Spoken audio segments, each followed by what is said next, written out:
मैं हूं धर्मवीर सिंह देओल और आप सबका इस YouTube चैनल पे बहुत बहुत स्वागत करता हूं। आज की इस वीडियो में एक इम्पोर्टेंट डॉक्यूमेंट के ऊपर बात करेंगे, वो है कवर लेटर। कि कैसे एक अच्छा कवर लेटर आपकी एप्लीकेशन में गेम चेंजर हो सकता है और आपको अप्रूवल दिला सकता है, बट अक्सर लोग इसे इग्नोर कर देते हैं। अगर आप कवर लेटर के बारे में जानना चाहते हैं कि कैसे इसे लिखें, क्या क्या इन्फॉर्मेशन इसमें होनी चाहिए, तो ये वीडियो आपके लिए है। आप इस वीडियो को लास्ट तक जरूर देखें। अगर आप इस चैनल पे नए आए हैं, पहली बार आए हैं, तो प्लीज़ इस चैनल को सब्सक्राइब करें, वीडियो को लाइक करें, वीडियो को शेयर करें। और अगर आप मुझसे बात करना चाहते हैं या हमारे थ्रू अपना प्रोसेस करवाना चाहते हैं, स्क्रीन पे नंबर विजिबल है, आप कॉन्टैक्ट कर सकते हैं। चलिए दोस्तों, वीडियो की शुरुआत करते हैं। कवर लेटर असल में ज़रूरी क्यों होता है? फॉर एग्जाम्पल, मान लीजिए कि आप खुद वीज़ा ऑफिसर हो, आपके पास दिन में 100 एप्लीकेशन आती हैं, आपके पास एक अलॉटेड टाइम है जी, 15 से 20 मिनट में आपने एक डिसीजन देना है। आपने प्रोफाइल को देखा, उसमें 100 तरह के डॉक्यूमेंट हैं, कोई किसी तरह का कोई भी कवर लेटर नहीं है। तो अब आप क्या करोगे? आप 1 बाय 1 करके डॉक्यूमेंट्स को चेक करोगे। जब डॉक्यूमेंट्स को चेक करोगे तो वहाँ पे किसी भी तरह की कोई प्रोफाइल के साथ रिलेशन क्रिएट नहीं होगा और आप उसे रिफ्यूज़ल दे दोगे। तो कवर लेटर इसलिए ज़रूरी है क्योंकि वो आपकी प्रोफाइल का एक रोड मैप है। कवर लेटर की सहायता से आप एक कहानी बयान कर सकते हो वीज़ा ऑफिसर को। ऐसा तो नहीं है कि आप वीज़ा ऑफिसर को फ़ोन करोगे और अपनी प्रोफाइल के बारे में बताओगे। तो कवर लेटर ही एक ऐसा डॉक्यूमेंट होता है जो आप में और वीज़ा ऑफिसर में कम्युनिकेशन क्रिएट करता है। कवर लेटर के माध्यम से आप अपनी प्रोफाइल के बारे में बता सकते हैं कि मेरे पास फ़ंड कितना है। इन केस अगर आपको कोई डाउट है तो वो भी आप कवर लेटर के माध्यम से बता सकते हैं। तो इसलिए हर एप्लीकेशन में कवर लेटर ज़रूरी होता है और मैं खुद ये मानता हूँ कि कवर लेटर आपकी अप्रूवल में काफ़ी यूज़फुल होता है। और ज़्यादातर जो एप्लीकेशन अप्रूव होती हैं उसमें एक अच्छा कवर लेटर काफ़ी महत्वपूर्ण डॉक्यूमेंट होता है। कवर लेटर में क्या क्या इन्फॉर्मेशन होनी चाहिए? मैंने आपको ये तो बता दिया कि कवर लेटर आपके वीज़ा अप्रूवल में हेल्प कर सकता है, बट इसमें क्या क्या इन्फॉर्मेशन होनी चाहिए? सबसे पहले आपकी पर्सनल इन्फॉर्मेशन होनी चाहिए कि जी आपका नाम क्या है, पासपोर्ट नंबर क्या है, एड्रेस क्या है। उसके बाद में आपका पर्पस ऑफ विजिट होना चाहिए कि आप किस पर्पस को लेके कनाडा जा रहे हो, कब वहाँ से वापस आओगे, क्या आपकी ट्रैवल डेट है। उसके बाद में आपकी एम्प्लॉयमेंट डिटेल्स होनी चाहिए कि आप क्या करते हो, कहाँ पे जॉब करते हो, पर मंथ आपकी सैलरी कितनी है, एनुअल सैलरी कितनी है, लास्ट ईयर की ITR कितनी थी। उसके बाद में आपने फाइनेंशियल डिटेल देनी है कि जी मेरे पास ये सोर्सेस हैं, ये जो फंड्स हैं और उनके ये सोर्सेस हैं। मान लीजिए कि आपने करंट अकाउंट दिखाया है तो करंट अकाउंट की डिटेल दें। वहाँ पे अगर मान लीजिए आपने सेविंग अकाउंट दिखाया है तो सेविंग अकाउंट की डिटेल दें। उसके बाद में आपने फाइनेंशियल जो आपके एसेट्स हैं, जो प्रॉपर्टी है, जो CA रिपोर्ट है, उसकी वैल्यूएशन वहाँ पे लिख सकते हैं। उसके बाद में आप अपनी फैमिली डिटेल लिख सकते हैं, टाइज लिख सकते हैं। तो इस तरह से आप एक अच्छे कवर लेटर को ड्राफ्ट कर सकते हैं जिससे आपकी प्रोफाइल में एक विजुअलाइजेशन क्रिएट हो, वीज़ा ऑफिसर को ईजी रहे आपकी डॉक्यूमेंट के साथ आपकी प्रोफाइल को मैच करने में, और वीज़ा ऑफिसर को जो भी उसके मन में क्वेश्चन आए उसका आंसर उसे कवर लेटर के माध्यम से मिले। इसलिए एक अच्छे तरीके से आप कवर लेटर को बनाएं। अब सबसे बड़ी बात आती है कि कवर लेटर को लिखें कैसे। अब आपको ये भी पता लग गया कि कवर लेटर ज़रूरी क्यों है, कवर लेटर में क्या क्या होना चाहिए। अब सबसे बड़ी बात है कि इसे लिखे कैसे। अगर आपको इंग्लिश में आपकी पकड़ अच्छी है, आप एक अच्छे तरीके से डॉक्यूमेंट को ड्राफ्ट कर सकते हैं, तब आप खुद इसे करें। इनकेस आप खुद नहीं बना सकते तो किसी प्रोफेशनल की आप हेल्प ले लें।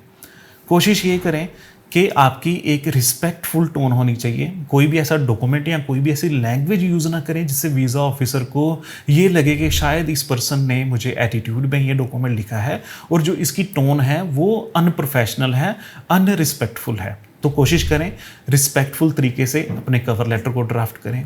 कोशिश ये भी करें कि जो पैराग्राफ्स हैं वो आपके डॉक्यूमेंट के साथ मैच करता हो। ऐसा नहीं है कि जो आप कवर लेटर में बता रहे हो वो आपके डॉक्यूमेंट्स ही नहीं है, या आप ऐसी कहानी क्रिएट कर रहे हो जो आपके इनिशियली तो डॉक्यूमेंट के साथ में थी, उसके बाद में आपने हवा में ही बातें कर दी। तो कोशिश करें जो भी पैराग्राफ लिख रहे हो वो ना तो ज़्यादा लेंथी होना चाहिए, ना ही ज़्यादा छोटा होना चाहिए।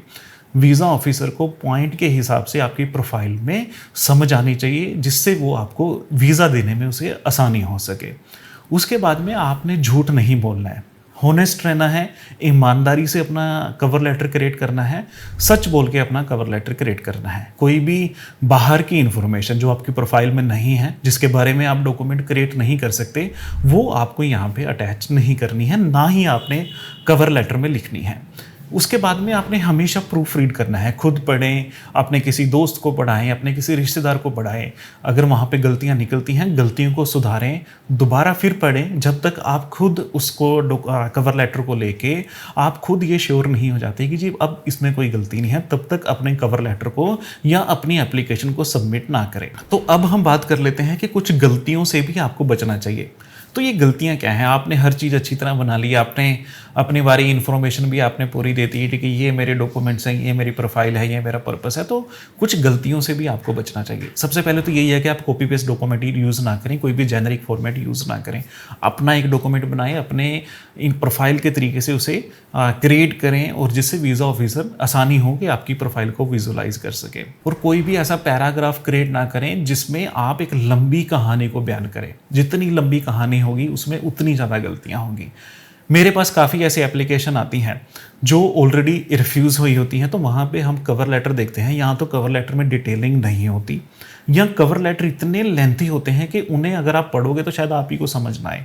कवर लेटर की जो एक जर्नल लेंथ है वो 2-2.5 पेज से ऊपर नहीं होनी चाहिए। 2-2.5 पेज भी मैं इसलिए कह रहा हूँ कि वहाँ अगर आप मैक्सिमम डॉक्यूमेंट के साथ अप्लाई करते हो, अगर आपके डॉक्यूमेंट्स कम है तो उसके लेंथ भी कम हो जाएगी। तो ऐसा नहीं है कि आप 6 पेज का कवर लेटर बना रहे हो, लंबी कहानियाँ ना बनाओ। कोशिश करें छोटा कवर लेटर 1-2-2.5 पेज में सम अप हो, इससे ऊपर उसकी लेंथ ना हो। हाँ, इसके अलावा अगर आपने कोई आपका लेटर ऑफ इंटेंट आपने बनाया है, कोई जस्टिफिकेशन बनाई है, उनकी लेंथ और वो अलग डॉक्यूमेंट में हो सकती है। बट कवर लेटर में ज़्यादा इन्फॉर्मेशन, ज़्यादा लंबी इन्फॉर्मेशन नुकसान वाली होती है। झूठी इन्फॉर्मेशन और मिसलीडिंग इन्फॉर्मेशन, काफ़ी लोग कवर लेटर में अनकही बातें लिख देते हैं जिनका कोई मतलब ही नहीं है, जिनका ना तो कोई डॉक्यूमेंट है, ना उनकी प्रोफाइल के साथ कोई कनेक्शन है, बट वो लिख देते हैं मैं ये करूँगा, मैं वो करूँगा, फ्यूचर में मेरी ये जॉब लग सकती है।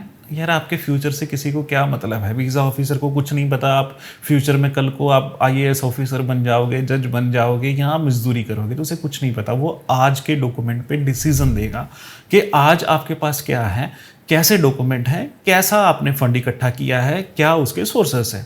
तो आप आज पे कंसीडर करें, आने वाले टाइम पे कंसीडर ना करें और ना ही ज़्यादा पास्ट पे कंसीडर करें। मान लीजिए कि अगर आप एम्प्लॉयमेंट की डिटेल दे रहे हैं तो आप आज की एम्प्लॉयमेंट डिटेल पे काम करें ना। आप वीज़ा ऑफिसर को क्या मतलब है कि आपने 5 साल पहले क्या किया था, 10 साल पहले क्या किया था, क्योंकि उसका खुद कोई एप्लीकेशन के साथ रिलेशन ही नहीं है। आज क्या कर रहे हैं वो ज़्यादा इंपॉर्टेंट है। तो आप अगर इन गलतियों को करने से बचोगे तो आप एक अच्छा कवर लेटर ड्राफ्ट कर सकते हैं, जिससे वीज़ा ऑफिसर को भी आसानी होगी समझने में और वो आपकी प्रोफाइल पे एक पॉजिटिव रिजल्ट दे सकता है। उम्मीद करता हूँ आपको ये वीडियो अच्छी लगी होगी और जो भी आपके कवर लेटर रिलेटेड जो भी आपके डाउट्स थे, इंक्वायरी थे, क्वेश्चंस थे, वो इस वीडियो ने कवर किए होंगे। अगर अभी भी कोई आपका क्वेश्चन है या अभी भी कोई आपका डाउट है, स्क्रीन पे नंबर विजिबल है, आप मुझसे कॉन्टैक्ट कर सकते हैं। चलिए दोस्तों, आज की इस वीडियो में इतना ही। मिलते हैं अगली वीडियो में।